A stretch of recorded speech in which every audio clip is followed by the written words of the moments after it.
and the government is now under pressure to present a new law clarifying its position. Here's Isabella Jewell.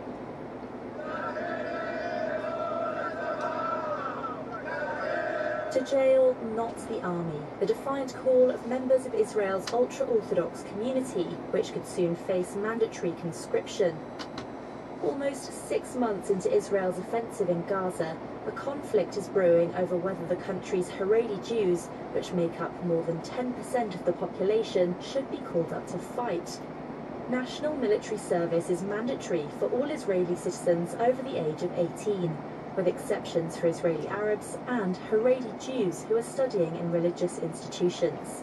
The law exempting Haredi men from being called up to the IDF expired in June last year, but it was temporarily extended. The extension is set to expire on March 31st, after which the military will need to start enlisting them. But the ultra-Orthodox community is largely against serving in the military, and Prime Minister Benjamin Netanyahu relies heavily on their supports to prop up his government.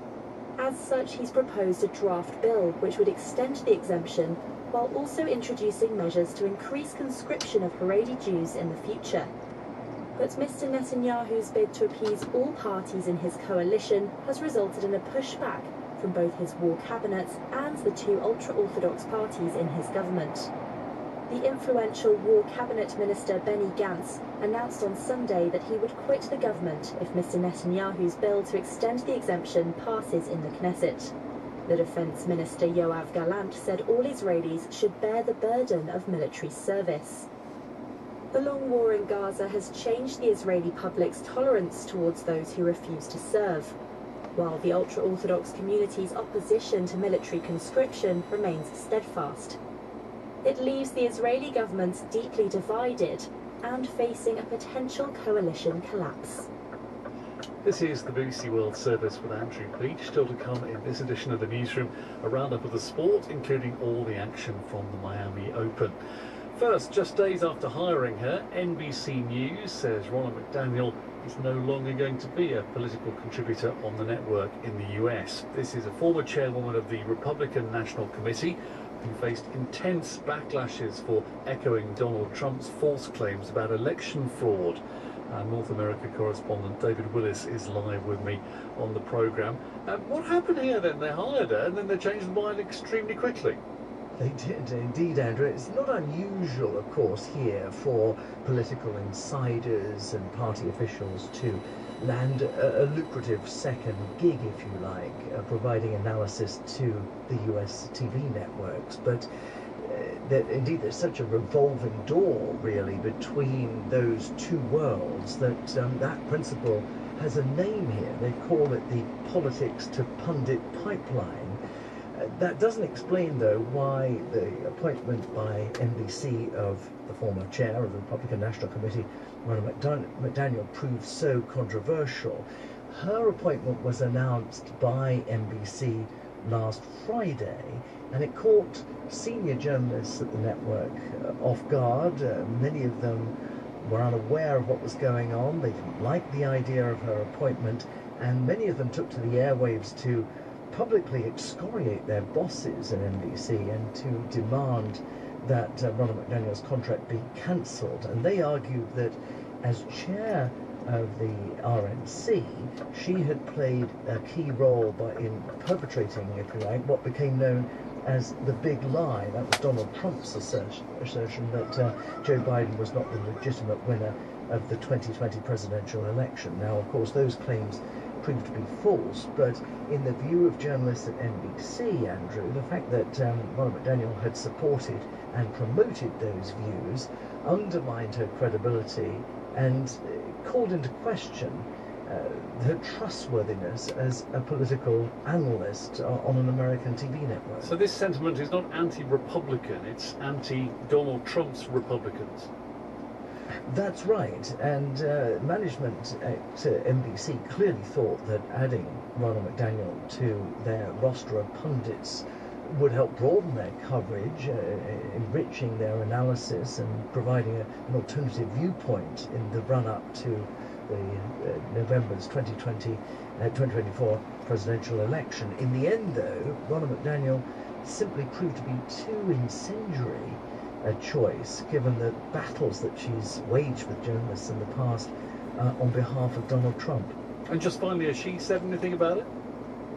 She has yet to comment on this, and indeed it's reported here that she is exploring her legal options following today's termination of her contract with NBC. David, thank you. Let's stay in the US. Women in New York are encouraging each other to be vigilant after reports of some being punched while walking in the street. Multiple incidents have happened within days of each other. The victims have been uploading videos of their experiences on social media. Stephanie Prentice has the story. The incident started being reported on the 19th of March when the comedian Sarah Harvard was walking alone in Lower Manhattan and was suddenly punched in the back of her head. In the following days, multiple young women on TikTok started uploading videos with a very similar story. They were walking alone, distracted on their smartphone, and suddenly hit in the head by a man who quickly ran away. I'm like shaking, trying to tell this story. I was walking out of the Times Square station and a random man came up and punched me in the head. I was like walking out of class, sending a text to a friend, and then just got clocked in the face. Oh my god, it hurts so bad. I can't even talk. I fell to the ground, and now this giant snake is swarming. I just texted my friends being like, hi, just got punched in the face, and then they sent me a TikTok of this other girl in New York who got punched in the face, and I don't know if this is like a thing that's going around. I was part of a group of women that got punched. What?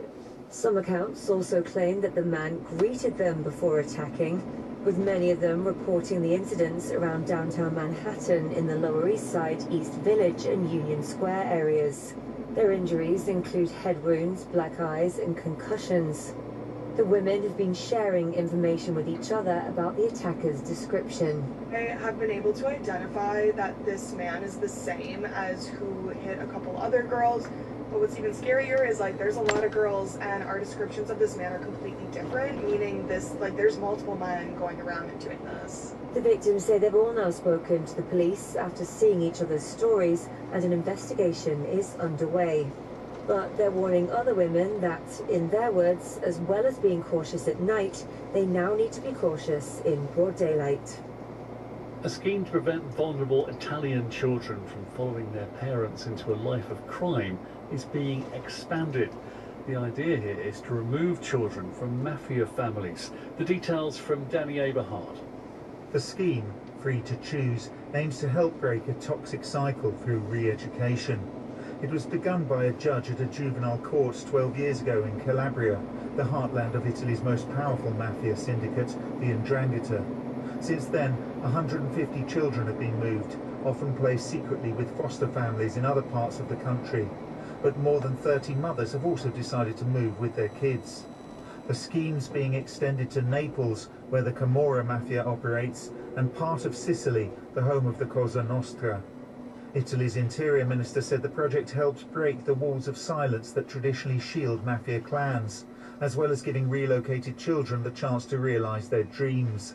But it would need a huge expansion to seriously undermine the mafia, and such measures only tend to be taken as a last resort. This is the BBC World Service. Time for sport now from Paul Serres. Wales were beaten 5-4 on penalties by Poland at the Cardiff City Stadium as their hopes of reaching a third consecutive European Championships were ended. Daniel James saw his penalty saved by Wojciech Szczesny as Poland's 5 perfect spot kicks saw them complete Group D at the Euros alongside France, the Netherlands and Austria. The Wales manager Rob Page says the whole squad is devastated but proud to have come so close despite having such an inexperienced team. We're a team in transition and while we're in the transition we're 1 away from qualifying. So we've got games in June, we've got Nations League in autumn and then the start of a World Cup qualifying campaign. So that's my full focus on building on what we've already started. And the transition in which we're in at this moment in time. Ukraine joined Poland in Germany after their 2-1 win over Iceland, and Georgia have qualified for a major tournament for the very first time. They beat Greece 4-2 on penalties in front of a joyous crowd in Tbilisi. Elsewhere, the Euro 2024 host Germany came from a goal down to beat the Netherlands 2-1 in Frankfurt. Jude Bellingham scored with the last kick of the game as England and Belgium drew 2-2 at Wembley Stadium.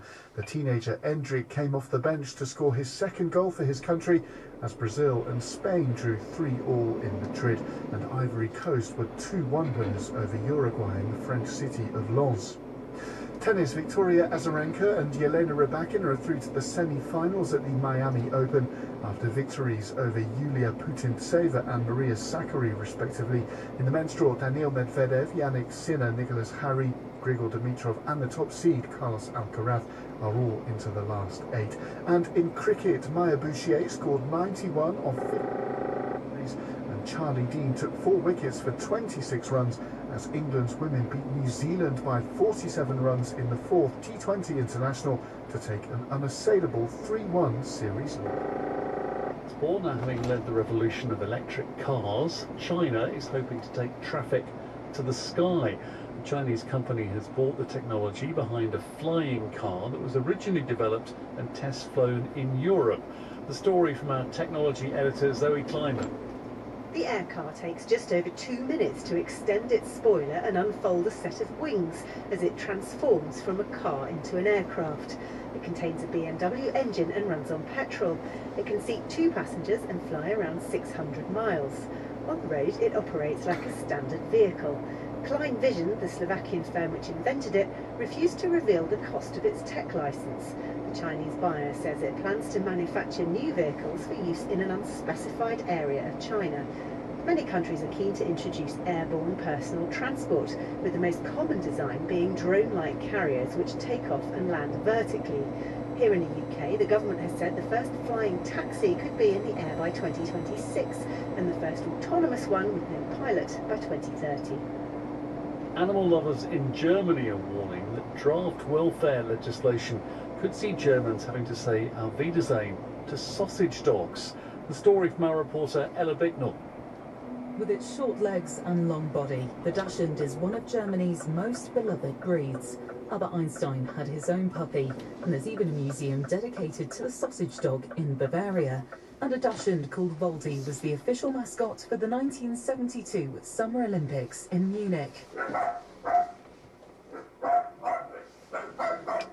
But Germany's National Kennel Club says the breed is under threat under a new draft law that wants to clamp down on the unethical breeding practices that inflict long-term suffering on animals.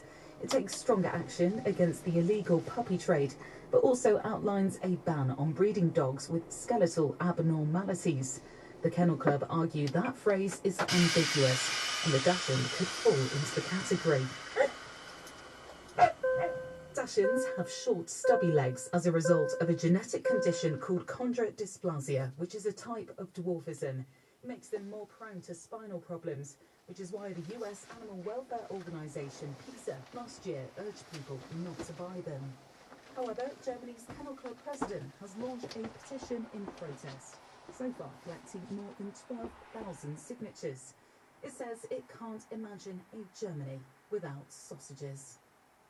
Our main news, the US Coast Guard says 6 people still missing after a road bridge collapse in a river in Baltimore are now presumed dead. And the US Defense Secretary has reiterated Washington's message to Israel that the number of casualties in Gaza is too high. Rob and Victoria here with Newsday in half an hour here on the BBC World Service. But from me, Andrew Peach, thanks for your company in the newsroom. This is the BBC World Service, exploring the advances, challenges and discoveries of health and well-being from around the globe.